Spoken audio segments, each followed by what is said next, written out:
செய்திகளுக்காக ஆனந்தி. விரிவான செய்திகளை காணும் முன் இன்றைய முக்கிய செய்திகள். பாலியல் புகாருக்கு ஆளான பேராசிரியர்கள் மீது நடவடிக்கை எடுக்க கோரிக்கை. இந்தியா கூட்டணி கட்சியினர் கண்டன ஆர்ப்பாட்டம். தீபாவளி பரிசு பொருட்கள் வழங்காததற்கு கண்டனம். நியாய விலை கடைக்கு பூட்டு போட்டு அதிமுக மீட்பு குழுவினர் போராட்டம். செல்லிப்பட்டு அணை சீரமைக்கப்படாததால் வீடூர் அணை திறக்கப்பட்டும் வீணாக கடலில் கலந்த தண்ணீர். விவசாயிகள் கவலை. மாணவனுக்கு எலி மருந்து கொடுத்து கொலை செய்த வழக்கு. பெண்ணுக்கு ஆயுள் தண்டனை விதித்து நீதிமன்றம் தீர்ப்பு. இனி விரிவான செய்திகள். பாலியல் புகாருக்கு ஆளான பேராசிரியர்கள் மீது நடவடிக்கை எடுக்க கோரி இந்தியா கூட்டணி சார்பில் புதுவை பல்கலைக்கழக வளாகத்தில் போராட்டம் நடைபெற்றது. புதுச்சேரி பல்கலைக்கழக காரைக்கால் கிளையில் பேராசிரியர்கள் சில மீது பாலியல் புகார்கள் கூறப்பட்டன. இவற்றின் மீது பல்கலைக்கழக துணைவேந்தர் உரிய நடவடிக்கை எடுக்காததை கண்டித்து மாணவர்கள் உரிமைகளுக்காக போராடிய பல்கலைக்கழக மாணவர்கள் மீது புதுவை அரசின் காவல்துறை தாக்குதல் நடத்தியதை கண்டித்தும் 6 மாணவிகள் உட்பட 24 பேர் மீது பதியப்பட்ட வழக்கை திரும்ப பெற கோரியும் இந்தியா கூட்டணி கட்சிகள் சார்பில் காலாப்பட்டில் உள்ள புதுவை பல்கலைக்கழக நுழைவு வாயிலில் இன்று கண்டன ஆர்ப்பாட்டம் நடைபெற்றது. மார்க்சிஸ்ட் கம்யூனிஸ்ட் கட்சியின் மாநில செயலாளர் ராமச்சந்திரன் தலைமை தாங்கிய இந்த ஆர்ப்பாட்டத்தில் புதுச்சேரி மாநில காங்கிரஸ் கட்சி தலைவரும் நாடாளுமன்ற உறுப்பினருமான வைத்திலிங்கம், முன்னாள் முதலமைச்சர் நாராயணசாமி, சட்டமன்ற எதிர்க்கட்சி தலைவர் சிவா மற்றும் சட்டமன்ற உறுப்பினர்கள் சம்பத், அனிபால் கென்னடி, முன்னாள் அமைச்சர் ஷாஜகான், இந்திய கம்யூனிஸ்ட் கட்சியின் மாநில செயலாளர் சலீம் உள்ளிட்ட பலர் கலந்து கொண்டனர். போராட்டத்தில் பங்கேற்றவர்கள் என்ஆர் காங்கிரஸ் பாஜக கூட்டணி அரசுக்கும் பல்கலைக்கழக நிர்வாகத்திற்கும் எதிராக கோஷங்களை எழுப்பினர். ஆர்ப்பாட்டத்தையொட்டி பல்கலைக்கழக வளாகத்தில் கமாண்டோ போலீசார் பாதுகாப்பு பணியில் ஈடுபட்டிருந்தனர். இதனால் அப்பகுதியில் பரபரப்பு ஏற்பட்டது. தீபாவளி பரிசு பொருட்கள் வழங்காததற்கு கண்டனம் தெரிவித்து அதிமுக உரிமை மீட்பு குழு சார்பில் ரேஷன் கடைக்கு பூட்டு போட்டு போராட்டம் நடத்தப்பட்டது. புதுச்சேரி மக்களுக்கு தீபாவளி பரிசாக நியாய விலை கடையில் இலவச பொருட்கள் வழங்கப்பட்டு வருகிறது. பல்வேறு தொகுப்புகளில் உள்ள நியாய விலை கடைகளில் இலவச பொருட்கள் தீர்ந்துவிட்டதால் வந்தவுடன் வாங்கிக் கொள்ளுமாறு அங்குள்ள ஊழியர்கள் தெரிவித்துள்ளனர். இதனை கண்டிக்கும் வகையில் புதுச்சேரி சாரம் காமராஜர் சாலையில் உள்ள நியாய விலை கடையில் தீபாவளி பரிசு பொருட்கள் மற்றும் இலவச அரிசி வழங்காததை கண்டித்து முன்னாள் சட்டமன்ற உறுப்பினர் ஓம் சக்தி சேகர் தலைமையில் ஆர்ப்பாட்டம் நடைபெற்றது. தொடர்ந்து ஊர்வலமாக வந்த பொதுமக்கள் நியாய விலை கடையை இழுத்து மூடி பூட்டு போட்டனர். உடனே அங்கு பாதுகாப்பு பணியில் இருந்த உருளையன்பேட்டை போலீசாரிடம் முன்னாள் சட்டமன்ற உறுப்பினர் ஓம் சக்தி சேகர் நியாய விலை கடையின் சாவியை ஒப்படைத்தார்.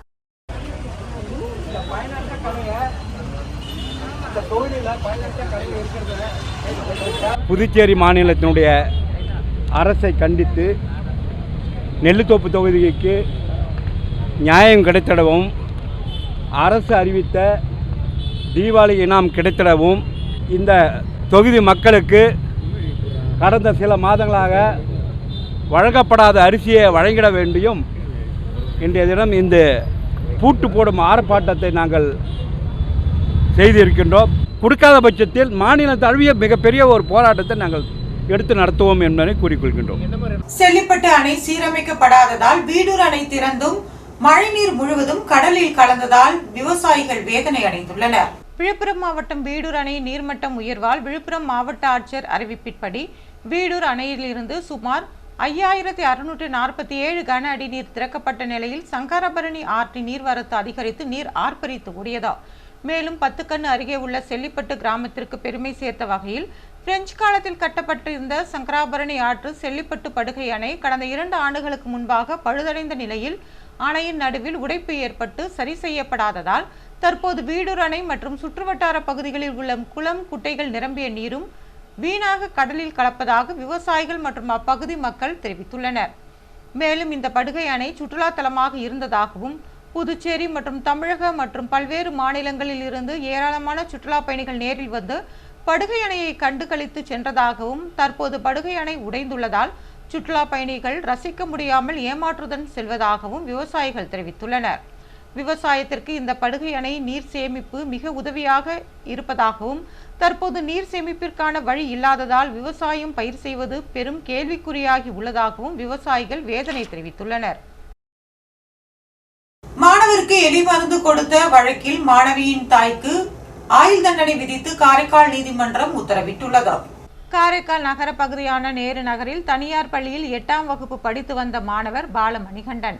இவருடன் படித்த மாணவியின் தாயார் தன் மகளை விட பாலமணிகண்டன் நன்றாக படித்து முதல் மதிப்பெண் எடுத்ததன் காரணமாக பாலமணிகண்டனை கொலை செய்யும் நோக்கில் கடந்த 2022ஆம் ஆண்டு குளிர்பானத்தில் எலிமருந்தை கலந்து கொடுத்து மாணவன் பாலமணிகண்டனை கொலை செய்தார்.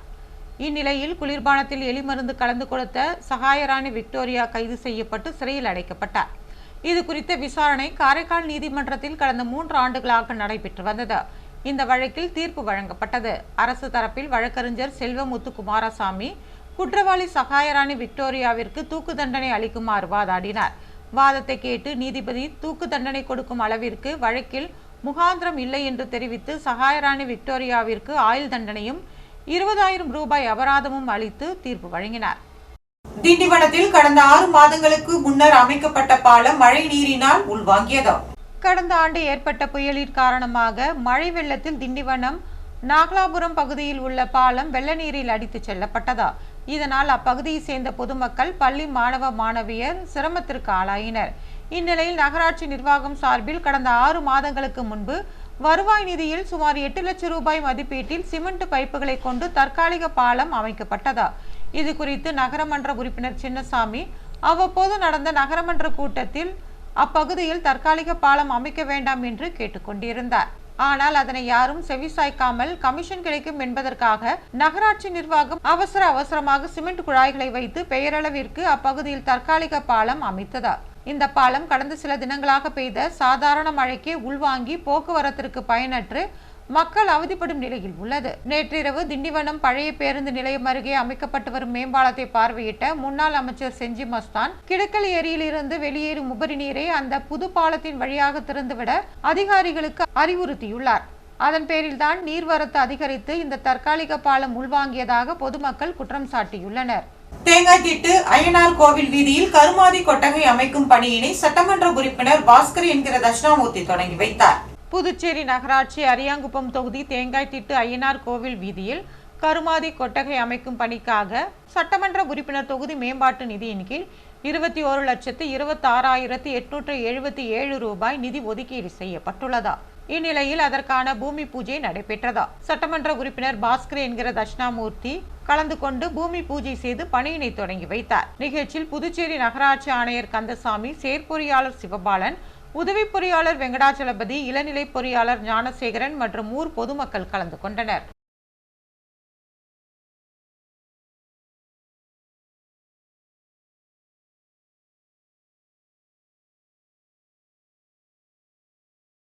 உழவர்கரை தொகுதிக்குட்பட்ட வெங்கடேஸ்வரா நகரில் சாலை அமைக்கும் பணியினை வைத்திலிங்கம் எம்பி தொடங்கி வைத்தார்.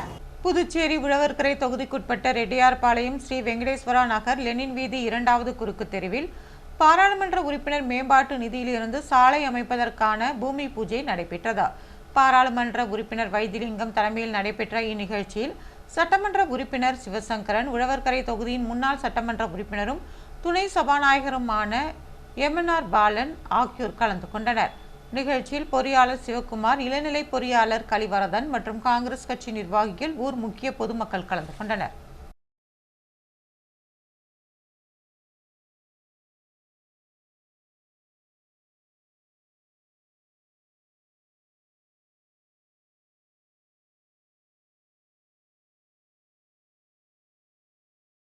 அரியாங்குப்பம் பகுதியில் வாய்க்கால் அடைப்புகளை தூர்வார கோரி அதிமுக சார்பில் மனு அளிக்கப்பட்டுள்ளது. அரியாங்குப்பம் தொகுதி காக்கையின் தோப்பு, வீராம்பட்டினம், சுனாமி குடியிருப்பு உள்ளிட்ட பகுதிகளில் மழைநீர் தேங்கி நிற்கிறதா. இதனால் குடியிருப்பு மக்கள் பெரிதும் அவதிப்பட்டு வருகின்றனர். இது குறித்து தகவல் அறிந்த அதிமுக மாநில பொருளாளர் ரவி பாண்டுரங்கன் மற்றும் நிர்வாகிகள் அந்த பகுதியில் ஆய்வு மேற்கொண்டனர். தொடர்ந்து மழையால் பாதிக்கப்பட்ட மக்களை நேரில் சந்தித்து ரவி பாண்டுரங்கன் ஆறுதல் கூறினார். தொடர்ந்து அரியாங்குப்பம் கொம்யூன் பஞ்சாயத்து பொறுப்பு ஆணையர் நாகராஜன் மற்றும் பொறியாளர் சுரேஷ் ஆகியோரிடம் அடுத்து வருகின்ற கனமழையை முன்னிட்டு வாய்க்கால் அனைத்தையும் தூர்வார வேண்டும் என்றும் மழைநீர் தடையின்றி செல்ல வழிவகை செய்ய வேண்டும் என்றும் மனு அளித்தனர். மேலும் நீர் வழித்தடங்களில் ஏற்பட்டுள்ள அடைப்புகளை சரி செய்ய வேண்டும் என்றும், காக்கையன்தோப்பு பகுதியில் உள்ள குளங்களில் தேங்கிய மழைநீரால் மக்கள் அவதி அடைவதாகவும் அதனை வெளியேற்ற நடவடிக்கை எடுக்க வேண்டும் என்றும் கோரிக்கையை முன்வைத்தனர். மனுவை பெற்றுக்கொண்ட ஆணையர் உரிய நடவடிக்கை எடுப்பதாக உறுதியளித்தார். வரும் 26ஆம் தேதி புயல் உருவாக வாய்ப்புள்ளதால் இன்று முதல் 4 நாட்களுக்கு புதுவையில் வெயிலுக்கு இடையில் அடிக்கடி மழை பெய்ய வாய்ப்புள்ளதாக கூறப்படுகிறது. தமிழக வளிமண்டலத்தில் காற்று சுழற்சி இன்னும் நீடித்துக் கொண்டு இருக்கிறது. இது அரபிக்கடலுக்கு செல்லும் வாய்ப்புள்ளது. அந்தமான் பகுதியில் உள்ள காற்று சுழற்சி தற்போது ஆந்திர கடலோர பகுதிக்கு நகர்ந்து வந்துள்ளது. இந்நிலையில் தென் சீனா கடலில் இருந்து தெற்கு அந்தமான் பகுதிக்கு ஒரு காற்று சுழற்சியும் வருகிறது. ஏற்கனவே வங்கக்கடலில் நிலை கொண்டுள்ள காற்று சுழற்சிகள் அனைத்தும் நாளை ஒன்றிணைந்து ஒரே காற்றழுத்தம் அல்லது காற்றழுத்த தாழ்வு பகுதியாக உருவாகும் என்று எதிர்பார்க்கப்படுகிறது. இது மேலும் வலுப்பெற்று ஆழ்ந்த காற்றழுத்த தாழ்வு மண்டலமாக மாறும்.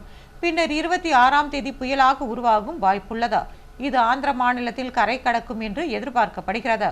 வங்கக்கடலில் இந்த நிகழ்வுகளின் காரணமாக இன்று முதல் 4 நாட்களுக்கு மதியம் மாலையில் மழை பெய்யும் வாய்ப்புள்ளது. வெயிலுக்கு இடையில் மழை இருக்கும். 26ஆம் தேதி புயல் சின்னம் கரையை நெருங்கினால் தமிழகம் மற்றும் புதுச்சேரியில் தீவிர மழை பெய்யும் என்று எதிர்பார்க்கப்படுகிறது. விலகிச் சென்றால் மழை தாமதமாக பெய்யும் என்றும் கூறப்படுகிறது. அதிரடியாக உயர்ந்து வந்த தங்கத்தின் விலை இன்று சற்று குறைந்துள்ளது. ஒவ்வொரு நாளும் ஒவ்வொரு விலை என்ற போக்கில் தங்கம் விலை உள்ளது. கடந்த சில நாட்களாக தங்கம் விலை உயர்ந்த வண்ணம் காணப்பட்டது. இதுவரை இல்லாத வகையில் வரலாற்றில் புதிய உச்சத்தில் தங்கம் விற்பனையானதால் பொதுமக்கள் அதிர்ச்சிக்குள்ளாயினர். இதனைத் தொடர்ந்து தீபாவளி பண்டிகைக்கு பிறகு உயர்ந்த தங்கம் விலை நேற்று குறைந்தது. நேற்று ஒரே நாளில் சவரனுக்கு 3680 அதிரடியாக சரிந்து ஒரு சவரன் 93,000ற்கு கீழ் வந்தது. இதனால் தங்கம் வாங்க நினைப்போர் இன்னும் குறைந்தால் நன்றாக இருக்கும் என்ற மனரீதியில் உள்ளனர். இந்நிலையில் இன்றும் தங்கம் விலை குறைந்துள்ளது. கிராமிற்கு 40 ரூபாய் குறைந்து 1 கிராம் தங்கம் 11,500 ரூபாய்க்கும் சவரனுக்கு 320 ரூபாய் குறைந்து ஒரு சவரன் 92,000ற்கும் விற்பனையாகிறது. வெள்ளி விலையும் குறைந்துள்ளது. கிராமிற்கு 1 ரூபாய் குறைந்து 1 கிராம் வெள்ளி 174 ரூபாய்க்கும் கிலோவிற்கு 1000 ரூபாய் குறைந்து பார் வெள்ளி 1,74,000 ரூபாய்க்கும் விற்பனை செய்யப்படுகிறது. ராகுல் காந்தி தேசிய பேரவை சார்பில் முன்னாள் காங்கிரஸ் தலைவர் ஏவி சுப்பிரமணியனின் பிறந்தநாள் விழா கொண்டாடப்பட்டது. ராகுல் காந்தி தேசிய பேரவை சார்பில் காங்கிரஸ் கட்சியின் முன்னாள் தலைவரும் முன்னாள் சபாநாயகருமான ஏவி சுப்பிரமணியனின் பிறந்தநாள் விழா விமர்சையாக கொண்டாடப்பட்டது. ராகுல் காந்தி தேசிய பேரவை தலைவரும் ஊடக பிரிவு சேர்மனுமான ஆர். சேகர் தலைமையில் பேரவை துணைத் தலைவர் திருவேங்கடம், வழக்கறிஞர் பிரிவு தலைவர் மருதபாண்டியன் ஆகியோர் முன்னிலையில் மணக்குள விநாயகர் ஆலயத்தில் சிறப்பு பூஜைகள் செய்யப்பட்டு தங்கத்தேர் இழுக்கப்பட்டு பக்தர்களுக்கு அன்னதானம் வழங்கப்பட்டது. தொடர்ந்து முல்லா வீதியில் உள்ள சாஹிப் தர்காவில் சிறப்பு தொழுகை நடத்தப்பட்டது. இதனைத் தொடர்ந்து ரயில் நிலையம் எதிரில் அமைந்துள்ள தூய இருதய ஆண்டவர் பசிலிக்காவில் சிறப்பு பிரார்த்தனை செய்யப்பட்டது. சிறப்பு அழைப்பாளர்களாக புதுச்சேரி பிரதேச காங்கிரஸ் கமிட்டி தலைவர் வைத்திலிங்கம் எம்பி, முன்னாள் முதலமைச்சர் நாராயணசாமி, சட்டமன்ற கட்சி தலைவர் வைத்தியநாதன், முன்னாள் அமைச்சர் கந்தசாமி, மூத்த துணைத் தலைவர் தேவதாஸ், முன்னாள் அரசு கொறடா அனந்தராமன், முன்னாள் சட்டமன்ற உறுப்பினர் கார்த்திகேயன் ஆகியோர் கலந்து கொண்டு சிறப்பித்தனர். மேலும் காங்கிரஸ் கட்சி நிர்வாகிகள் ஏராளமானோர் இதில் கலந்து கொண்டனர்.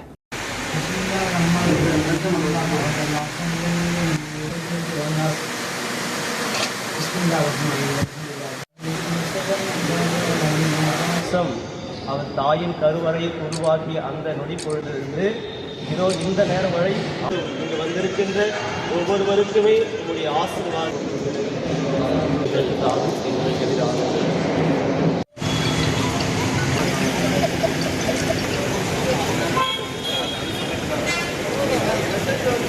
புதுவையில் இன்றைய தங்கம் மற்றும் வெள்ளி விலை விவரம். தங்கம் 1 கிராம் 11,465 ரூபாய்.